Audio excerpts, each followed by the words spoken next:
तुम आधा कल्प चलते हो, अब मेरी श्रीमत पर चल, पावन बनो तो पावन दुनिया का मालिक बन जाएंगे।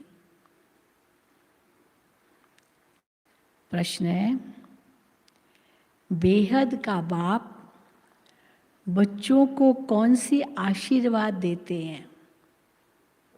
बहुत आशीर्वाद बाबा आकर के हम बच्चों को देते हैं, और वो आशीर्वाद किन्हों को प्राप्त होती है? ऐसे नहीं सबको मिल जाती है आशीर्वाद। तो बाबा कहते हैं वो आशीर्वाद किन्हों को प्राप्त होती है? आशीर्वाद तो देते हैं बाबा, पर किन्हों को प्राप्त होती है? उत्तर, बाप आशीर्वाद देते, बच्चे तुम 21 जन्म सदा सुखी रहेंगे। कितनी बड़ी आशीर्वाद है। वो दुनिया में तो आशीर्वाद देंगे, सुखी रहो, हाँ सुखी रहो, पर ये तो 21 जन्म सुखी रहेंगे, अमर रहेंगे। केवल सुखी नहीं, अमर भी रहेंगे। तुम्हें कभी काल नहीं खाएगा, अकाले मृत्यु नहीं होगी। कामधेनु माता तुम्हारी सब मनोकामनाएं पूर्ण कर देगी। परंतु जरूर है, परंतु तुम्हें इस विष को छोड़ना पड़ेगा, तब ये सब आशीर्वाद मिलेगी। कोई सोचे मैं विकारी भी बनता रहूं और ये सब आशीर्वाद भी मिले, तो नहीं मिलेगी। परंतु तुम्हें इस विष यानी विकार को छोड़ना पड़ेगा। तो ये आशीर्वाद उन्हें ही प्राप्त होती है जो श्रीमत पर इस अंतिम जन्म में पवित्र बनते और बनाते हैं। इसलिए हमारे लिए सबसे पहले यज्ञ जैसे शुरू हुआ, बाबा ने यही सबको कहा, ये पवित्र बनो, योगी बनो, बस। और जो पवित्र बने, योगी बने, तो देखो कितने ऊंचे चढ़ गए। तो बाबा कहते हैं जो श्रीमत पर इस अंतिम जन्म में पवित्र बनते और बनाते हैं। बाबा कहते हैं बच्चे, दुनिया बदल रही है, इसलिए अभी जो पुरानी मान्यताएं हैं या जो कुछ भी अब सुनते आए हो या जिनकी मत पर चलते आए हो, बाबा कहते हैं अभी सब खत्म होना है। इसलिए दुनिया बदल रही है, इसलिए पावन ज़रूर बनो। दुनिया बदल रही है, इसलिए पावन ज़रूर बनो। कितनी बड़ी श्रीमत है, पवित्र बनो और मुझे याद करो। बस ये दो मुख्य श्रीमत में सब कुछ आ जाता है। गीत है ओम नमो शिवाय। शिव की सारी महिमा है इस गीत में। ओम शांति। भगवान के बच्चों ने गीत सुना, किसकी महिमा सुनी? स्वयं भगवान की महिमा, अपने पिता की महिमा सुनी। भगवान के बच्चों ने गीत सुना। अब भगवान के बच्चे तो सभी हैं, सारी दुनिया है। जो भी मनुष्य मात्र है, सब भगवान को बाबा कहते हैं। वो सर्व का एक ही बाप है। लौकिक बाप को सर्व का बाप नहीं कहेंगे। बेहद का बाप ही सर्व का बाप है। वही सर्व का सद्गति दाता भी हैं, और कोई की महिमा ये हो नहीं सकती। सर्व का बाप नहीं बन सकता कोई भी, और सर्व की सद्गति करने वाला भी नहीं बन सकता। ये महिमा केवल एक बाप की ही है। सभी उस निराकार बाप को ही याद करते हैं। तुम्हारी आत्मा भी निराकार है, तो बाप भी निराकार है। उनकी ही तुमने महिमा सुनी इस गीत में। परम पिता परमात्मा शिव बाबा, आप ऊंचे ते ऊंचे हो।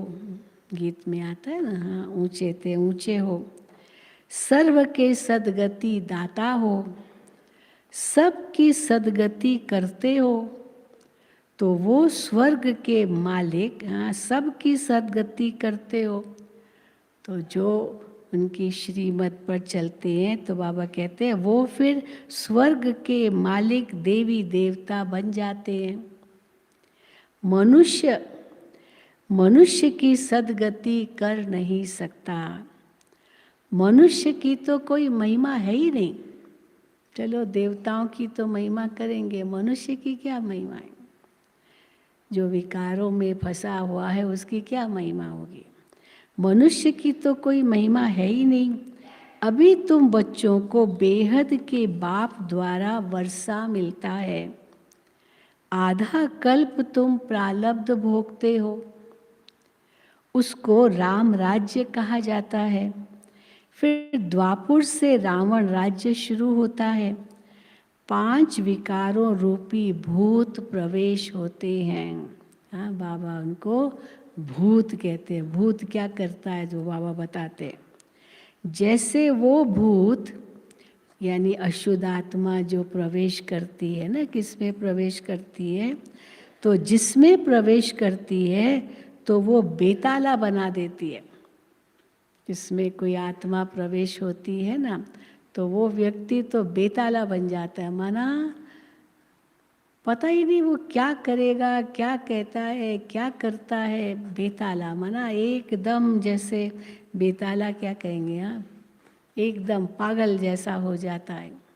तो बाबा कहते हैं जिसमें प्रवेश वो भूत करता है वो जैसे बेताला बन जाता है, वैसे ही इन भूतों में नंबर 1 भूत काम महाशत्रु है। बेताला बना देता है एकदम। आधा कल्प इस भूत ने तुमको बहुत दुखी किया है। महसूस होता है ना कितना दुख दिया इस भूत ने। अब इन पर जीत प्राप्त कर पवित्र बनो तो पवित्र दुनिया का मालिक बन जाएंगे। सबसे बड़ी श्रीमत, पवित्र बनो, मुझे याद करो तो पवित्र दुनिया का मालिक बन जाएंगे। बाप ही सबसे प्रतिज्ञा कराते हैं। बाप कहते हैं तुम पावन बनने की राखी बांधो तो 21 जन्मों के लिए स्वर्ग पवित्र दुनिया के तुम मालिक बन जाएंगे। मैं आया हूँ पतितों को पावन बनाने।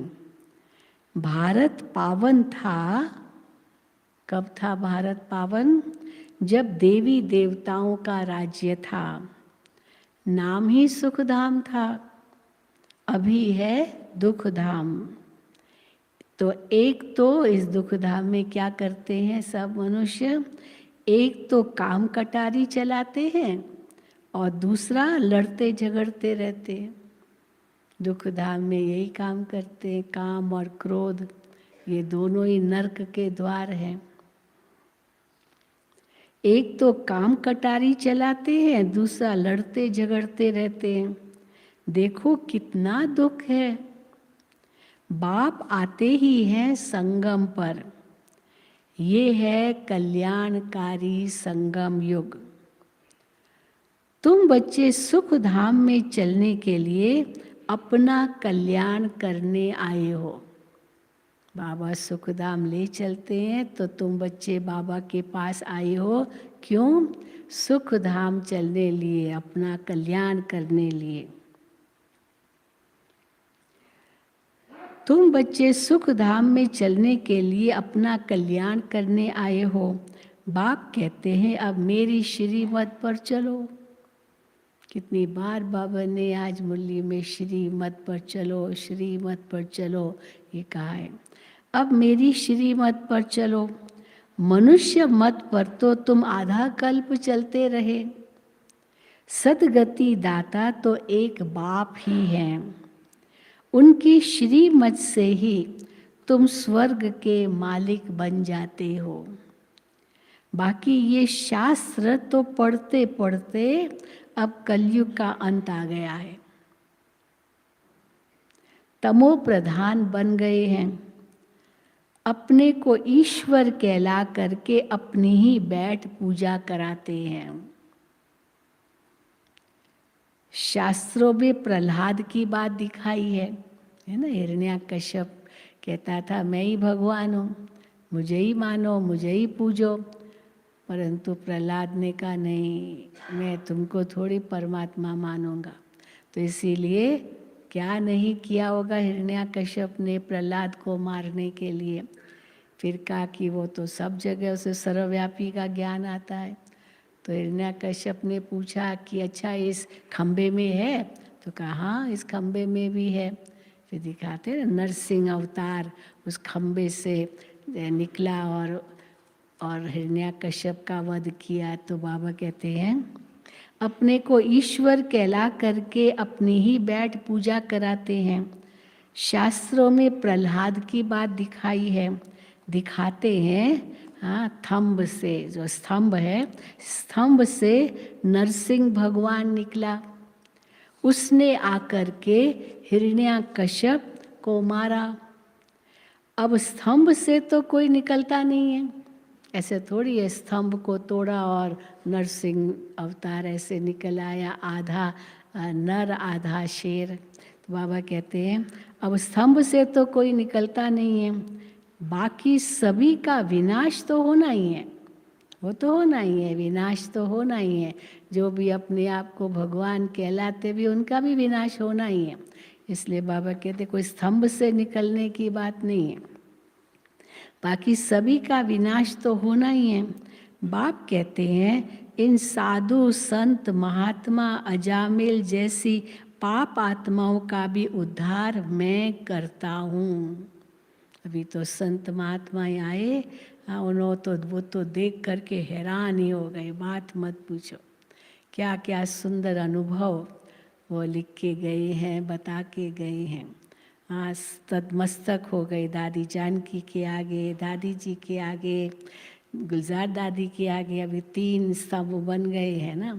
ये सब यादगार तो है ही है, लेकिन सब आत्माएं आकर के यहाँ झुकेगी। सबसे पहला स्तंभ तो शांति स्तंभ है। तो बाबा के सामने तो सबको आना ही है, और हमारी ये 3 दादियों के आगे भी ज़रूर सब जाएंगे, सिर झुकाएंगे, तदमस्तक होंगे। हाँ, तो इसीलिए बाबा कहते हैं बाप भगवान ने कैसे शक्ति अवतार को आगे बढ़ाया है। तो बाबा कहते हैं, बाप कहते हैं इन साधु संत महात्मा अजामिल जैसी पाप आत्माओं का भी उद्धार मैं करता हूँ। बाप आकर ज्ञान अमृत का कलश माताओं पर रखते हैं। माता गुरु बिगर किसकी सदगति हो न सके, और ये मान रहे हैं। उनको कहा कि माता गुरु के बिना सदगति किसकी हो नहीं सकती है, और सचमुच जो भी आए थे ना सब मान गए, बिल्कुल किसी ने भी कोई आर्ग्यूमेंट नहीं किया। तो ये भी एक बड़ी बात है। माता गुरु बिगर किसकी सदगति हो न सके। जगत अम्बा है कामधेनु, सभी की मनोकामना पूर्ण करने वाली, उनकी तुम बच्चियां हो। अब बाप कहते हैं कोई भी मनुष्य मात्र की बात नहीं सुनो, कोई की भी मनुष्य मात्र की बात नहीं सुनो। पतितों को पावन बनाने वाला एक बाप ही है, तो ज़रूर कोई पतित बनाने वाले भी होंगे। पतितों को पावन बनाने वाला एक बाप है, तो ज़रूर कोई पतित बनाने वाले भी तो होंगे। रावण राज्य में सभी पतित हैं, अभी वो पतित पावन बाप आया है स्वर्ग का वर्षा देने के लिए। कहते हैं 21 जन्म तुम सदा सुखी रहेंगे। आशीर्वाद देते हैं ना, लौकिक माता पिता भी आशीर्वाद देते हैं। वो है अल्पकाल सुख के लिए, इसी एक जन्म के लिए ही देंगे। वो है अल्पकाल सुख के लिए। ये है बेहद के माता पिता, कहते हैं बच्चे तुम सदैव अमर रहो, वहाँ तुमको काल नहीं खाएगा, अकाली मृत्यु नहीं होगा, तुम सदा सुखी रहेंगे। तो कामधेनु माता तुम्हारी सर्व कामनाएं पूर्ण करती है।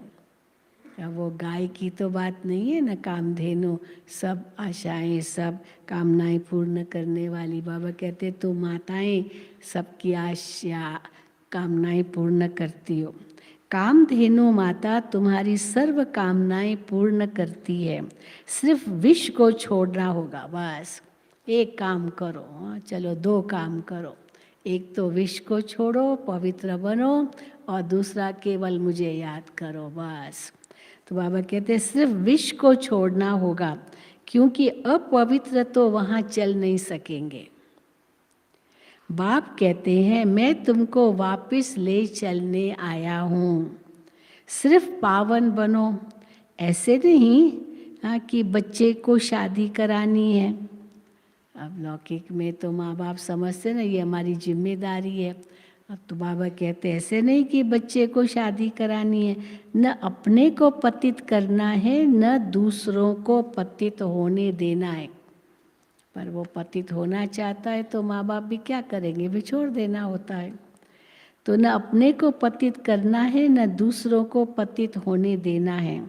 इस मृत्यु लोक में अंतिम जन्म पवित्र जरूर बनना है, तब अमर लोक में चलेंगे।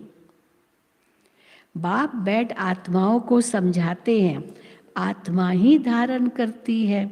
बाप कहते हैं तुम हमारे बच्चे हो, तुम आत्माएं परमधाम में रहती थी, अब फिर ले चलने आया हूँ।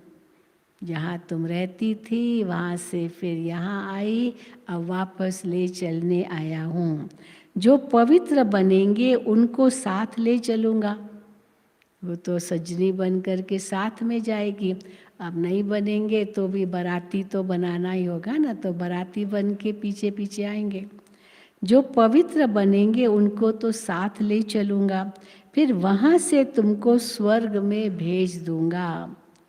मीरा ने भी विष का त्याग किया तो उनका नाम कितना बाला है।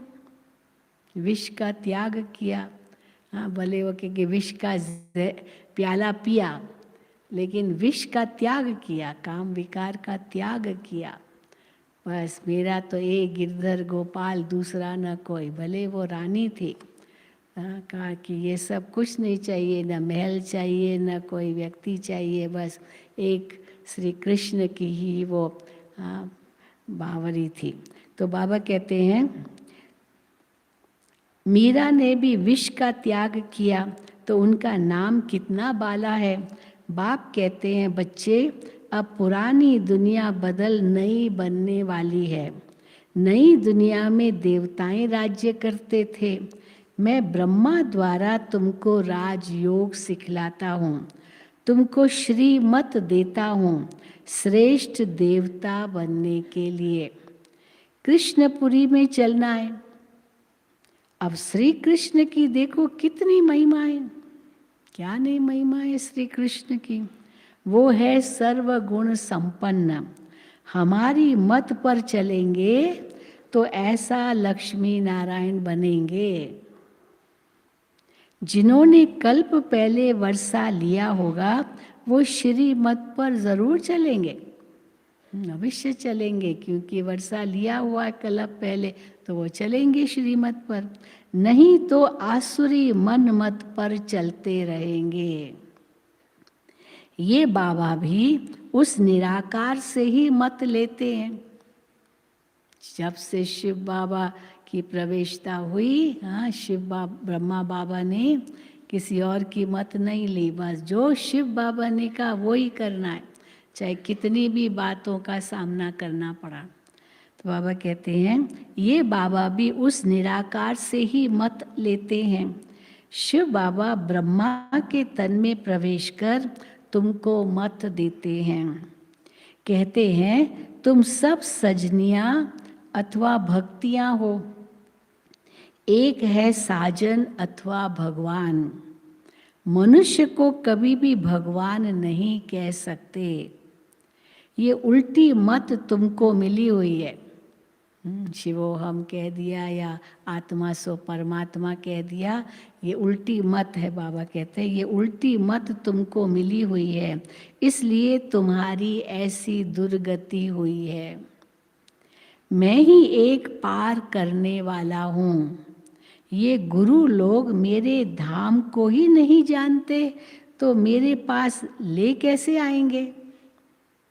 मनुष्य तो जहाँ भी जाएंगे वहाँ माथा टेकेंगे, इसलिए मैं स्वयं ही लेने को आया हूँ।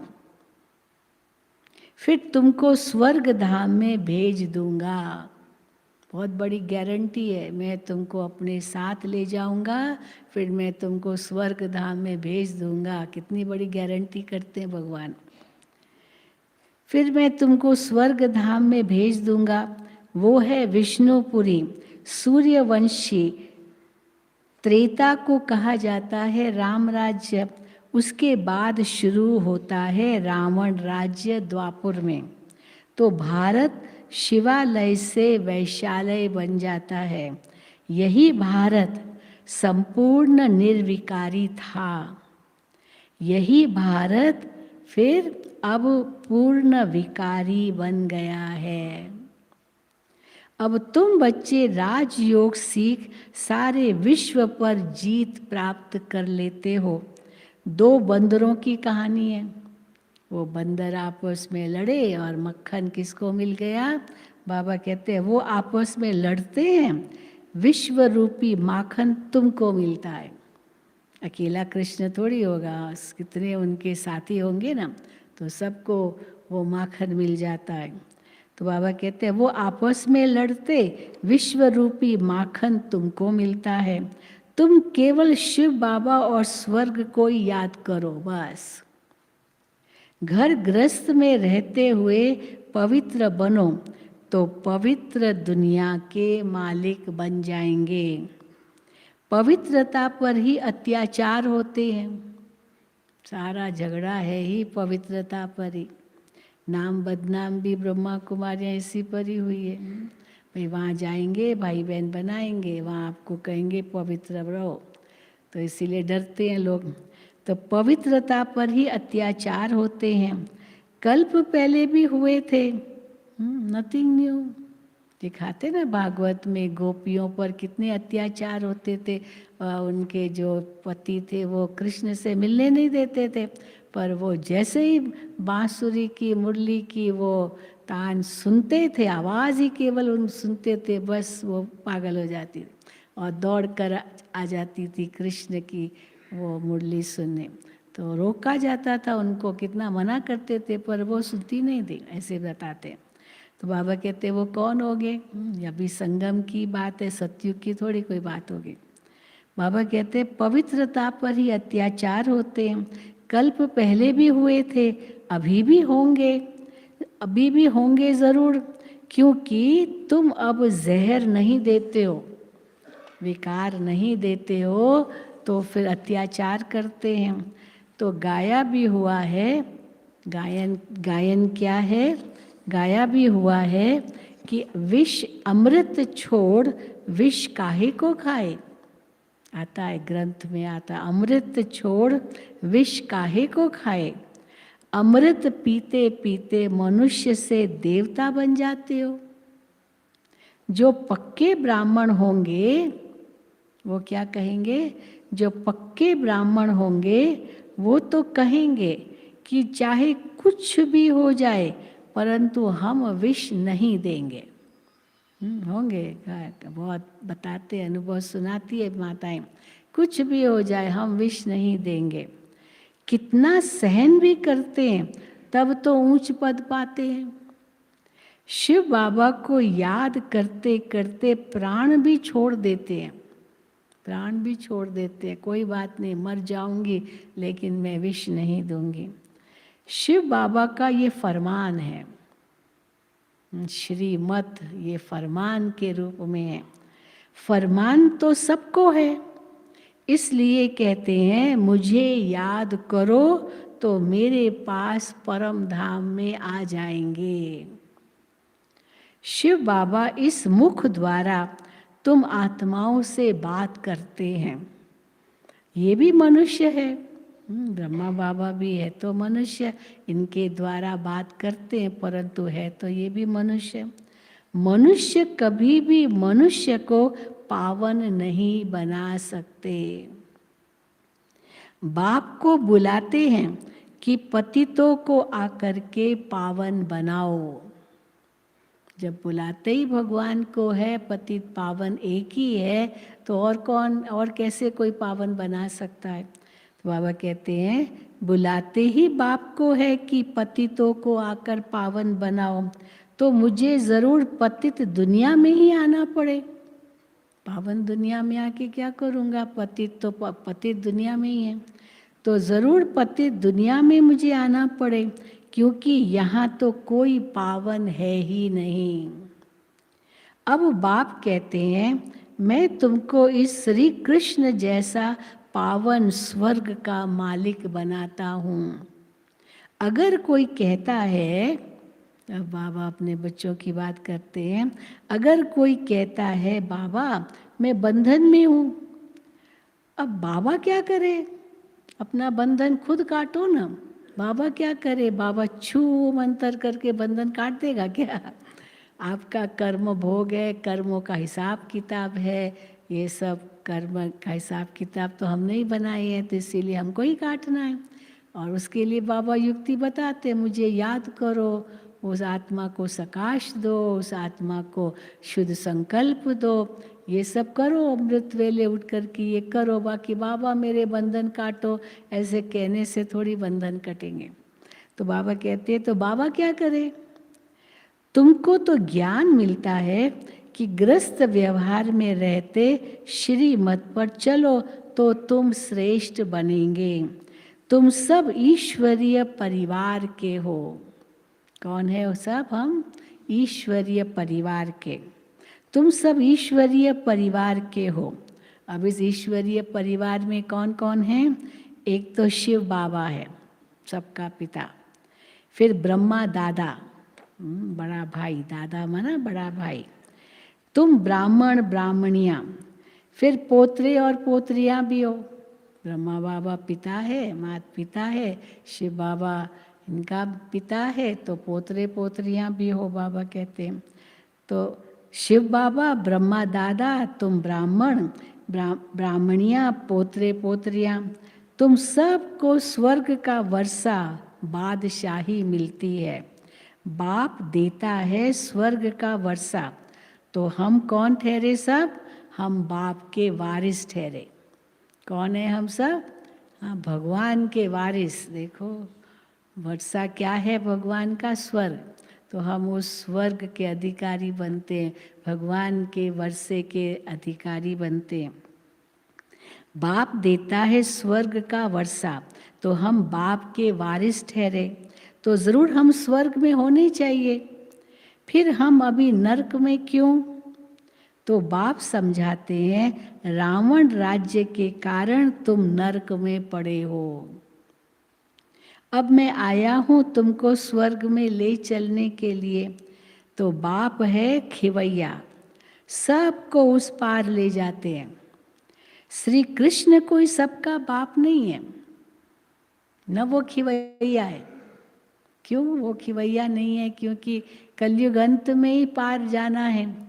सत्य वो तो सतयुग में आता है, इस समय तो वो श्री कृष्ण के रूप में तो हो भी नहीं सकता जो सबको पार ले जाए, तो इसीलिए श्री कृष्ण तो खिवैया नहीं है। बाबा कहते श्री कृष्ण कोई सबका बाप नहीं है, याद एक को ही करना है। अनेकों को याद करना माना, बाबा कहते भक्ति मार्ग, क्योंकि भक्ति मार्ग में अनेकों को याद करते, ज्ञान मार्ग में केवल एक को याद करते। अनेकों को याद करना माना भक्ति मार्ग। एक बाप को याद करेंगे तो अंतमति सो गति हो जाएगी। एक बाप की ही श्रीमत गाई हुई है, न कि अनेक गुरु गोसाइयों की, और किसी की श्रीमत नहीं गाई हुई है, केवल एक भगवान की श्रीमत गाई हुई है। वो तो कह देते हैं भगवान नाम रूप से न्यारा है, अब नाम रूप से न्यारी कोई वस्तु होती ही नहीं है। कैसे होगी? नाम रूप से न्यारी कोई चीज हो, फिर उसको वो चीज भी क्या कहेंगे? चीज है तो जरूर नाम भी है, रूप भी है। नाम रूप से तो कोई चीज न्यारी होती ही नहीं है। आकाश देखो पोलार है, फिर भी नाम तो है ना। अभी ये भारत कितना कंगाल है, देवाला मारा हुआ है। बाप कहते हैं जब ऐसी हालत हो जाती है, हाँ, कंगाल हो जाता है भारत, देवाला मार देता है, तब मैं आता हूँ। तब मैं आकर के भारत को सोने की चिड़िया बनाता हूँ, एकदम देवाला, और फिर सोने की चिड़िया। मैं आकर भारत को सोने की चिड़िया बनाता हूँ। भंभोर को आग तो लगनी ही है। ये निश्चित भावी है, भंभोर को, इस दुनिया को आग लगनी ही है। पुरानी दुनिया सारी खलास हो, नई बनेगी। तुम बच्चे श्रीमत पर स्वर्ग की राजधानी स्थापन कर रहे हो। ये है, हम क्या कर रहे हैं? ये है ईश्वरीय पढ़ाई। हम ईश्वर द्वारा पढ़ाई पढ़ रहे हैं। बाकी सब है आसुरी पढ़ाई। इस दुनिया की पढ़ते हैं और एक जन्म की प्राप्ति है। बाकी सब है आसुरी पढ़ाई। इस पढ़ाई से तुम स्वर्गवासी बनते हो और उस पढ़ाई से तुम नरकवासी बनते हो। अब दैवी झाड़ दिन प्रतिदिन बढ़ता जाएगा। बढ़ रहा है ना दैवी झाड़। अब दैवी झाड़ दिन प्रतिदिन बढ़ता जाएगा। फिर साथ साथ एक तरफ तो दैवी झाड़ भी बढ़ेगा, और क्या क्या होगा साथ में? और फिर बाबा कहते हैं माया के तूफान भी बहुत लगने हैं। झाड़ एक तरफ बढ़ेगा भी, दूसरी तरफ तूफान भी लगेंगे माया के। तब बाप कहते हैं ये है दुख धाम। अब तुम मुझे याद करो, परम धाम को याद करो और सुख धाम को याद करो। मुझे याद करो, परम धाम को याद करो, सुख धाम को याद करो, तो तुम्हारा बेड़ा पार हो जाएगा। बेड़ा पार हो जाएगा। तो बाप आते हैं दुख धाम से शांति धाम में ले चलने लिए, फिर सुख धाम में भेज देंगे। अब दुख धाम को भूलते जाओ। हाँ, भूलते जा रहे हैं ना दुख धाम। दुख धाम को भूलते जा रहे, ये कैसे पता चलेगा? जब सब इच्छाएं खत्म हो जाए इस कलयुगी दुनिया की। चाहिए चाहिए चाहिए, यहाँ वहाँ जाना है, वहाँ जाना है, वहाँ जाना है, सब इच्छाएं पूरी हो जाए। बस एक बाप को याद करना है, घर को याद करना है, नई दुनिया को याद करना है। अब इस दुख धाम को भूलते जाओ, बाप और वर्षे को याद करो। अच्छा, मीठे मीठे सिकिल दे बच्चों प्रति माता पिता बाप दादा का याद प्यार और गुड मॉर्निंग। रूहानी बाप की रूहानी बच्चों को नमस्ते। हम रूहानी बच्चों की रूहानी बाप दादा को याद प्यार, गुड मॉर्निंग और नमस्ते। धारणा के लिए मुख्य सार। पहला, ज्ञान और योग से अपने बंधनों को काटना है। बाबा को नहीं कहना है बाबा बंधन काटो। ज्ञान और योग से अपने बंधनों को काटना है। इस दुख धाम को भूल शांति धाम और सुख धाम को याद करना है। दूसरा, कुछ सहन करना पड़े, प्राण भी त्यागने पड़े, तो भी बाप ने जो पावन बनने का फरमान किया है उस पर चलना ही है। पतित कभी नहीं बनना है।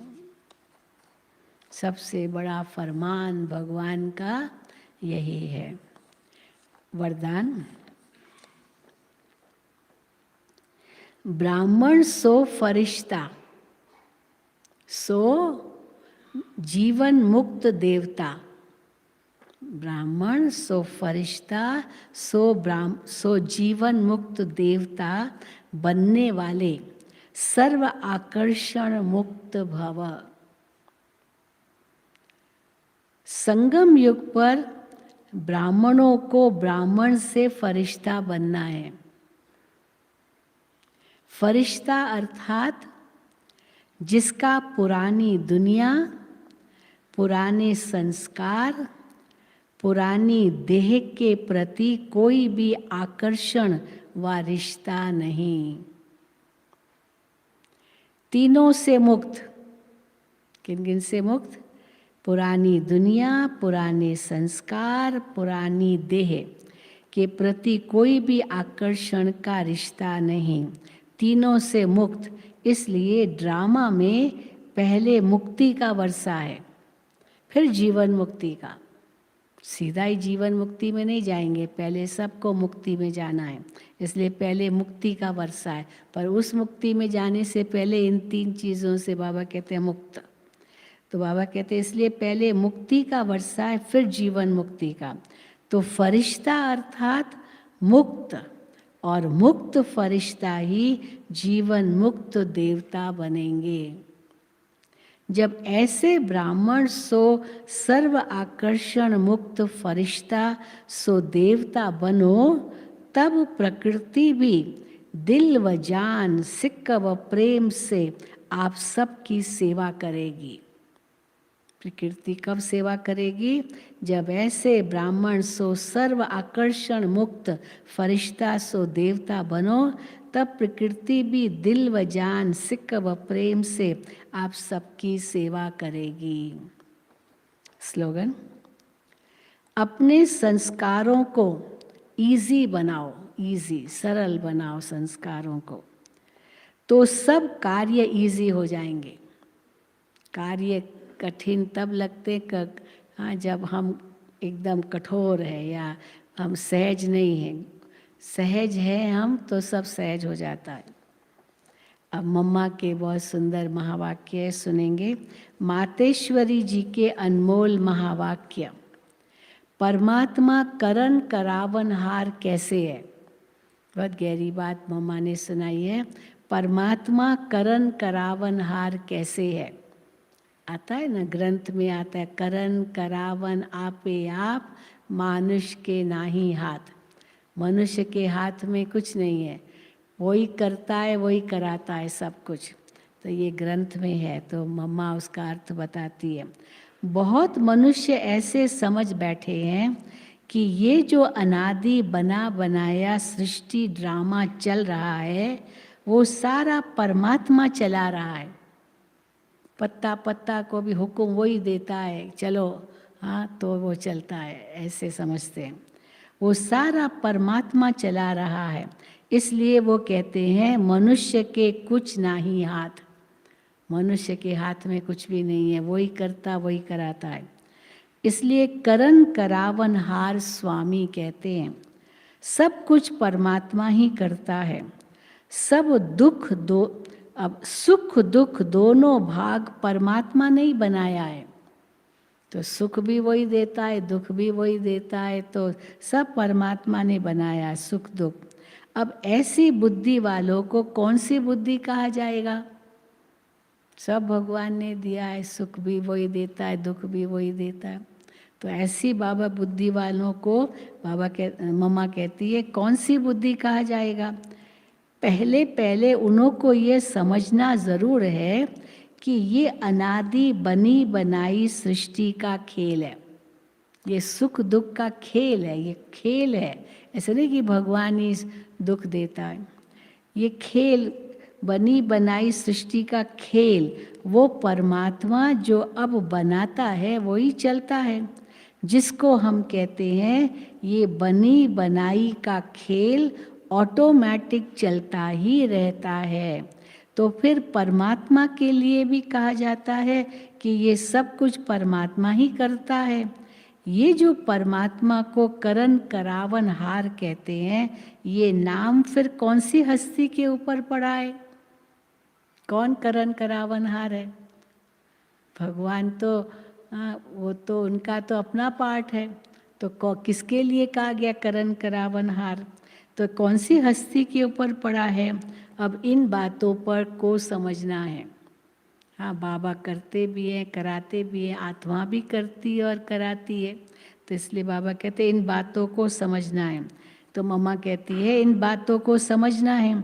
पहले तो ये समझना है कि ये जो सृष्टि का अनादि नियम है वो तो बना बनाया है, किसी ने बनाया नहीं है। जैसे परमात्मा भी अनादि है, माया भी अनादि है। 2 युग तक तो छिपी रहती है, आती नहीं है, 2 युग के बाद आती है माया। तो मम्मा कहती है माया भी अनादि है और ये चक्र भी आदि से लेकर अंत तक अनादि अविनाशी बना बनाया है। जैसे बीज में, अभी देखो मम्मा ने कैसे इसको समझाया, जैसे बीज में अंडरस्टूड वृक्ष का ज्ञान है ना, सारा वृक्ष ही वैसे बीज के अंदर है, वो अंकुर निकलता है। जैसे बीज में अंडरस्टूड वृक्ष का ज्ञान है ना, और वृक्ष में अंडरस्टूड बीज है। जहाँ वृक्ष है वहाँ उसका बीज भी है, दोनों कंबाइंड है, बीज और वृक्ष कंबाइंड है, दोनों अविनाशी है। बाकी बीज का क्या काम है? बीज बोना, झाड़ निकलना, ये बीज का काम है। वो बीज को बोया जाता है, उसमें से झाड़ निकलता है। बीज बोना, झाड़ निकलना। अगर बीज न बोया जाए तो वृक्ष उत्पन्न नहीं होता है। वृक्ष उत्पन्न होने लिए बीज जरूर चाहिए। तो परमात्मा भी स्वयं इस सारी सृष्टि का बीज रूप है और परमात्मा का पाठ है बीज बोना। वो आते हैं सृष्टि पर, जैसे बीज आकर के बोया और फिर पत्ते निकले। तो मम्मा कहती है और परमात्मा का पाठ है बीज बोना। परमात्मा ही कहता है मैं परम आत्मा हूँ ही तब जब बीज बोता हूँ। अब परम धाम में केवल बैठा है तो उसका कोई महत्व ही नहीं है। परमात्मा का महत्व भी तब है जब वो सृष्टि पर आए, जैसे बीज का महत्व भी तब है जब वो उसको बोया जाए। अगर बोया ही नहीं जाए, ऐसे ही रख दिया जाए, तो न हवा मिले, न पानी मिले, न धूप मिले, माना कुछ नहीं मिले, तो वो बीज का अंकुर तो निकलेगा नहीं, तो बीज तो कोई काम का नहीं है। इसलिए मम्मा कहती है बीज, हाँ, अगर बीज न बोया जाए तो वृक्ष उत्पन्न नहीं होता। तो परमात्मा भी स्वयं इस सारी सृष्टि का बीज रूप है और परमात्मा का पाठ है बीज बोना। परमात्मा ही कहता है मैं परम आत्मा हूँ ही तब जब बीज बोता हूँ, आता हूँ सृष्टि पर और आकर के कर्म करता हूँ तो बीज बोता हूँ। अगर बीज नहीं बोया जाए तो वृक्ष कैसे निकलेगा? मेरा नाम परमात्मा ही तब है जब मेरा परम कार्य है, मेरा कार्य है ही, मेरा कार्य है ही जो मैं खुद पाठधारी बन बीज बोता हूँ। सृष्टि की आदि भी करता हूँ, अंत भी करता हूँ। मैं करणधारी बन बीज बोता हूँ। बीज बोने का मतलब है, बीज बोने का मतलब है शिव बाबा बीज है और वो बीज आके बोते हैं, माना बीज बोने का मतलब है रचना करना, पुरानी सृष्टि की अंत करना और नई सृष्टि की आदि करना। इसको ही कहते हैं परमात्मा सब कुछ करता है। अच्छा, ओम शांति, ओम शांति, ओम शांति। तो जैसे आपको बताया, शाम को 4:45 बजे सभी यहाँ हाजिर हो जाएंगे और 5 बजे से सूरज भाई का क्लास नीचे से रिले होता है और फिर 5 से 6 उनका क्लास होता है, फिर उसके बाद थोड़ा योग होता है, 6:15 बजे भोग लगता है, फिर 6:30 बजे अव्यक्त बाप दादा के महावाक्य सुनते हैं 8 बजे तक, और फिर उसके बाद दादियाँ बोलते हैं, बड़े वरिष्ठ भाई बहनें कुछ कहते हैं, गीत भी होता है। आज तो अंतिम है, ये इस सीज़न की ये अंतिम मुरली होगी। अव्यक्त बाप दादा की सीज़न अब समाप्त होगी आज के बाद।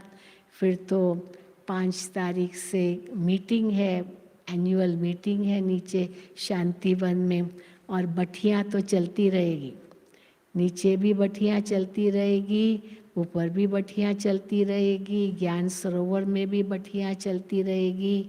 और फिर 9 अप्रैल से नीचे शिविर भी शुरू हो रही है। ये सब अभी प्रोग्राम चलेंगे। तो एक सूचना आई है, GJ, एक गाड़ी का नंबर GJ01RV 1777, ये कार ट्रांसपोर्ट के पास रोड